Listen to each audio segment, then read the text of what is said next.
আকাশে নতুন সমীকরণ, সীমান্তে নতুন উদ্বেগ। বাংলাদেশ যদি লালমনিরহাট বিমানবন্দর চালু করে তবে পাল্টা ব্যবস্থা হিসেবে ভারতও তাদের ত্রিপুরা রাজ্যের কৈলাস শহরের ৩ দশকের পুরনো বিমান ঘাঁটি চালু করবে। দুই প্রতিবেশীর এই কৌশলগত পদক্ষেপ ঘিরে দানা বাঁধছে নানা জল্পনা। মঙ্গলবার ভারতীয় সংবাদ মাধ্যম এনডিটিভির এক প্রতিবেদনে উঠে এসেছে চাঞ্চল্যকর এই তথ্য। এনডিটিভির বিশেষ প্রতিনিধি রত্নদীপ চৌধুরীর করা এই প্রতিবেদনে দাবি করা হয়েছে, চীনের সহযোগিতায় দ্বিতীয় বিশ্বযুদ্ধের সময়কার লালমনিরহাট বিমানবন্দর পুনরায় চালু করার পরিকল্পনা করছে বাংলাদেশ। এই খবর প্রকাশ্যে আসার পর থেকেই ভারতীয় প্রশাসনে সতর্কতা তৈরি হয়েছে। তাদের মূল আশঙ্কা হল এই বিমানবন্দরে চীনের সামরিক বাহিনীর অবকাঠামো থাকবে, যা ভারত বাংলাদেশ সীমান্ত থেকে মাত্র ২০ কিলোমিটার দূরে অবস্থিত। ভারতের কথিত চিকেন নেক অর্থাৎ দেশটির মূল ভূখণ্ড থেকে উত্তর পূর্বাঞ্চলীয় সেভেন সিস্টার্স রাজ্যে পণ্য আনা নেওয়ার প্রধান পথও লালমনিরহাট থেকে মাত্র ২০ কিলোমিটার দূরে।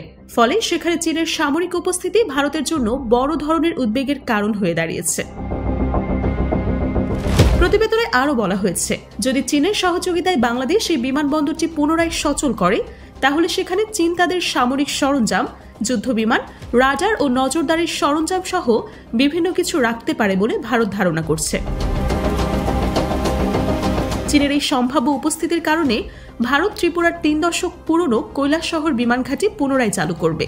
যদিও এটি প্রাথমিকভাবে বেসামরিক কাজের জন্য চালু করা হবে, তবে এটির অবকাঠামো এমনভাবে উন্নত করা হবে যেন যুদ্ধ বিমান ও সাধারণ বিমান ওঠানামা করতে পারে এবং যুদ্ধ বাঁধলে এটির মাধ্যমে জ্বালানিও সরবরাহ করা যায়। এনডিটিভির এই প্রতিবেদনে বাংলাদেশের বর্তমান রাজনৈতিক পরিস্থিতিকেও টেনে আনা হয়েছে। প্রতিবেদনে বলা হয়েছে, সাবেক প্রধানমন্ত্রী স্বৈরাচার শেখ হাসিনা ছিলেন ভারতের একজন মূল্যবান মিত্র, যিনি ভারতের উত্তর পূর্বাঞ্চলে চীনের ঘেঁষার ক্ষেত্রে বাধা হয়ে দাঁড়িয়েছিলেন।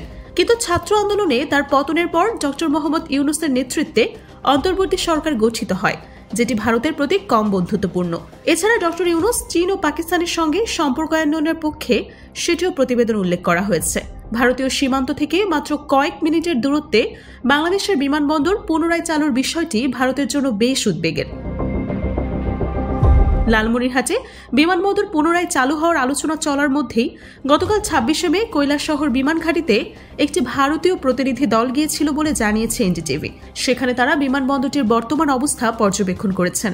পরবর্তীতে ওই দলটি সাংবাদিকদের জানান, বিমানবন্দর নিয়ে রাজ্য সরকারের সঙ্গে আলোচনা করে পরবর্তী পরিকল্পনা ঠিক করা হবে।